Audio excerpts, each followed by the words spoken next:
For my final destination, I'm sending my drones to explore a farm with an unusual crop. Glad rags at the ready, we're heading to Wyke Manor Estate. The Vale of Evesham in Worcester is known for its fertile soil and market gardening. And this farm is no exception. It's been run by the same family for the past 250 years. Among their crops are barley, wheat, peas and beans. But there's also a very special crop. You can't see it at the moment. It's only visible for 2 weeks of the year. And when it makes its appearance, it's as arresting as a bride and groom on their big day. It's not the most important part of the wedding day, but it is where the party starts. It sort of encapsulates that joy and that happiness that you felt when you were taking your first steps together as a married couple. It somehow sort of just captures everything about what your marriage is hoping to be. It's just a wonderful feeling. It's magical. It's a lovely way to start that life, I think.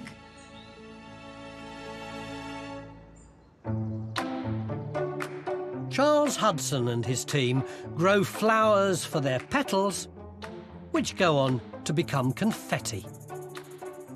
The idea came to Charles 20 years ago. I was walking out of the churchyard where there had been a wedding at the weekend, and out of the lich gate on the road there was a lot of dirty, wet paper confetti. And Charles suddenly came rushing down in his car, as he always does, and he said, "I've just had a great idea. Why don't we use these petals for confetti?" So we then started experimenting, growing different flowers whose petals would keep their shape and colour when they were dry. And eventually, after a couple of years, we came up with flowers that would do that, and that's a major part of our farming business here. Sally Young has been working here for the past 11 years. These are our delphinium petals, which were chosen because they're tiny and floaty and beautifully light. They're completely natural, biodegradable, straight from the flower, and then we just dry them so that they last longer. And having eco-friendly confetti is all the rage nowadays, counting the rich and famous among the clientele. The most exciting customers we had were Charles and Camilla, where Harry and William organised the confetti, and it was all quite hush-hush and picked up in black limousines. And then we saw the photos in the paper of the boys throwing them over their father, which was very exciting. It all seems an idyllic occupation, but there is a catch.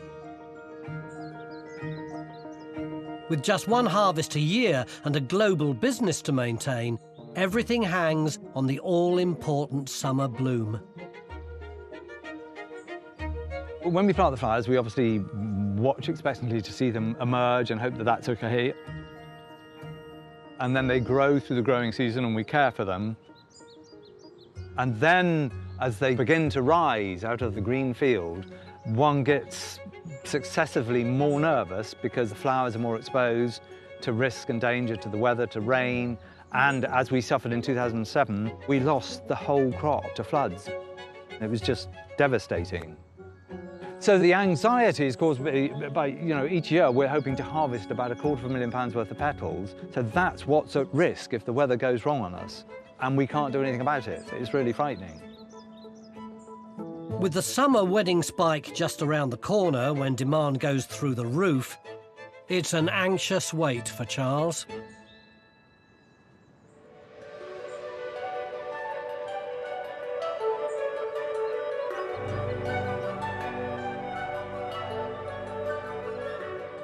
It's 2 weeks later, and my drones are back to see the results.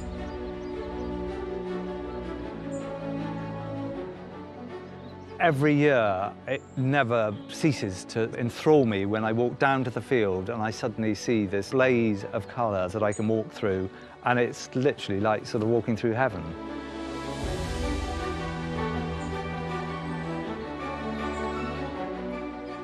Five days ago, this was just a green field. We've been through quite a hard winter, some hard frosts, and you don't believe it's ever going to turn into this. And to come out here today and see all these blooms out, it's just absolutely thrilling.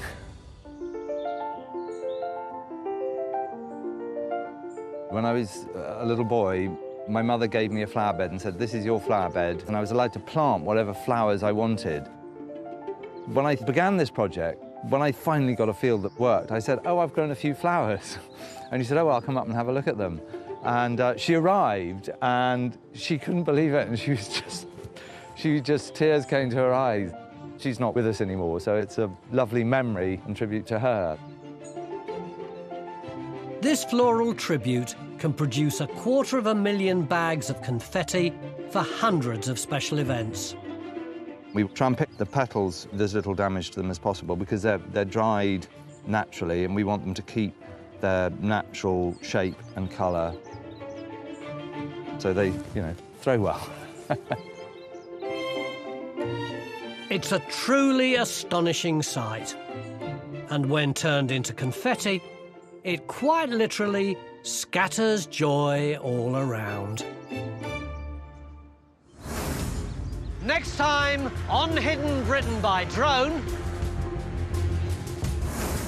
we'll plunge into the land of pea and poo, uncover a hidden history buried deep underground, and head out to sea to meet some rusting defenders of the realm.